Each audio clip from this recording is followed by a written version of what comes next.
Tony Gerdeman joining us from the ozone.net. Please join him there from some quality coverage of the Ohio State Buckeyes.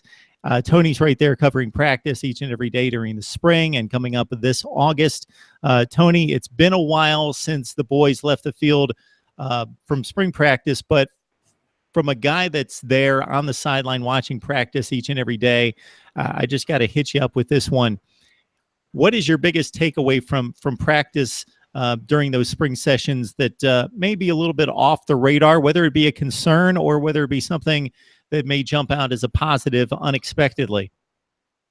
I think for me, just the overall depth of the defense, because they lost some guys, but they've got just the recruiting that Urban Meyer's done over the last few years is starting to really just it builds the depth. And one of those guys in the depth was middle linebacker Justin Hilliard.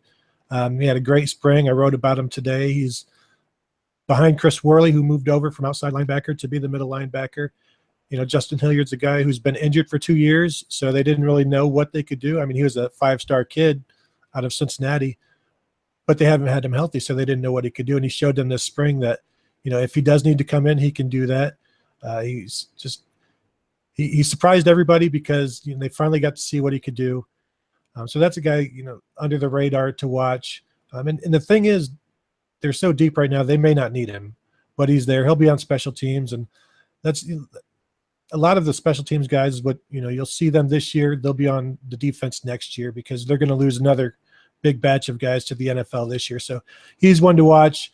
Then the cornerbacks, the freshman cornerbacks that they brought in, from the 2017 class, we can get into that later. But, those guys were all impressive. So you might not see them much this year, but they're, you're going to be hearing their names, NFL draft in 3 or 4 years too.